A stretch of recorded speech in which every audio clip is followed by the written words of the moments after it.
ukuthi akasuke eKolose ayofuna usizo eRoma.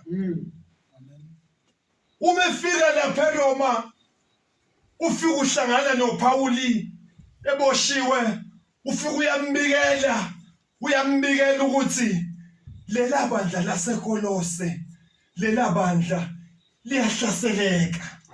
Noma nilazi ukuthi kwakuyibandla eliqinile kodwa sekuyibandla manje ehlasekelayo.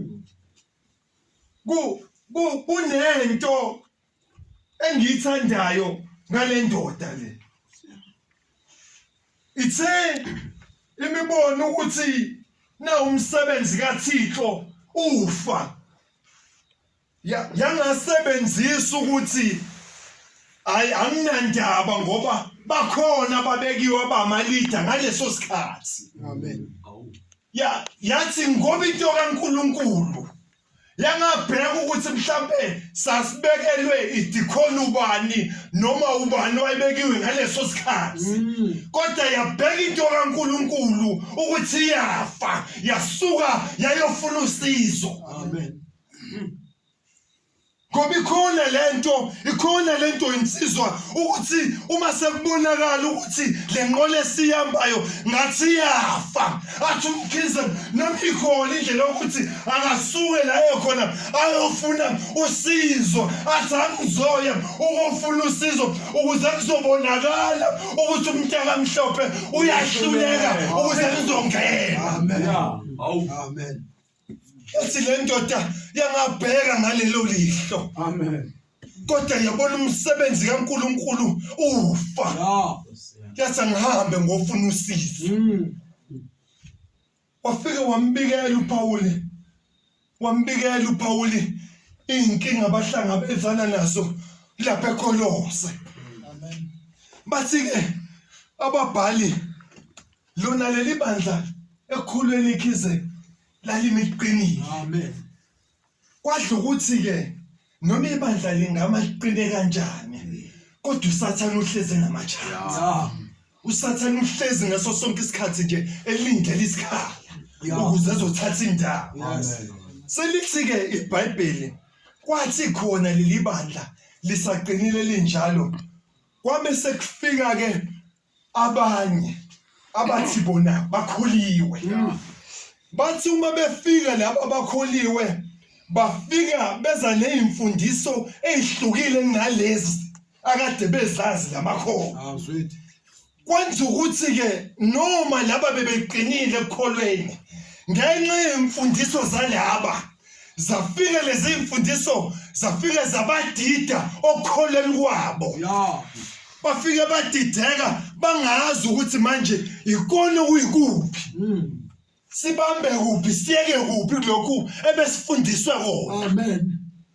Adideka lamakho kwakhona amanye asukayo eBukristini azobamba lemfundiso eshiwo yilabantu. Nkosiyami. Ngoba namanje futhi sisanayo leyo nkinga.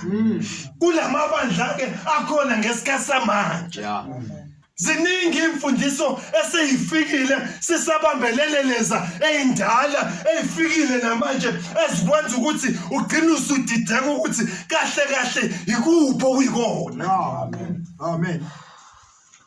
Ahlaseleka ke ehlaselwa ile yonkinga ekanjalo lamadoda. Usethi ke umpostoli Pauli khona ibandla lididekile laba abayimbijana basele bedidekile benjalo. Ubakhumbuza into eyodwa Xasibe. Ubakhumbuza into eyodwa. Uthi ke ningaqambelana amanga. Uthi ningaqambelana amanga.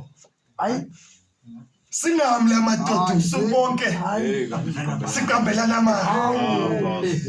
Ufika ubakhumbuze leyo nto madoda. Uthi ngiyaqambelana amanga. Uyabona mina ngike ngezwe amanye amakholwa asontela ukuthi makugcwala indleko.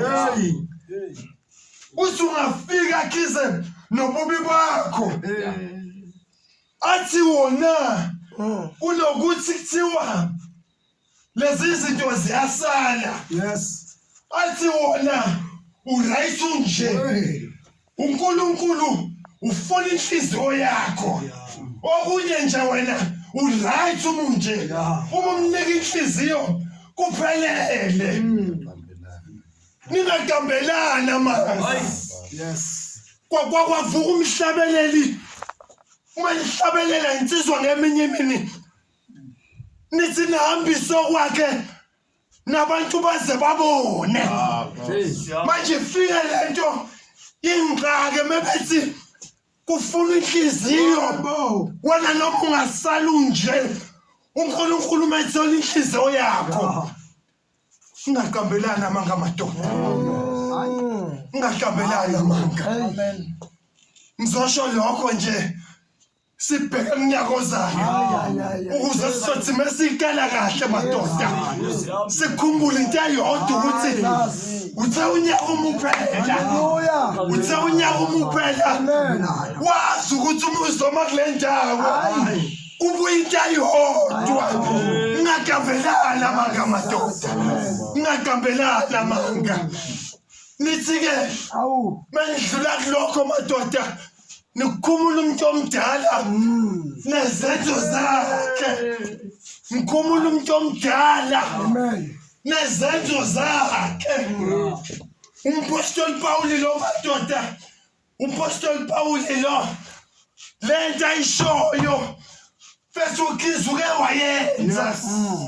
Uthe uma esafika lapha eFilipi bethi hayi ngoba siyamazi nje muzu methi konke kwakuyinzuzo ngenxa kaKristu ngikushaya indiva ngoba zama ukuqinisekisa yona lento yokuthi umuntu omdala madoda uyakhunyulwa ngoba ikhona lento uphenduke mfoka mkhize uphenduke kodwa umlomo wakho usitshela ukuthi umuntu omdala usumkhumulile kodwa izenzo ziwuphikisa umlomo. Nishiye madoda nezenzo zakhe. Asikhumuleni umuntu omdala insizwa.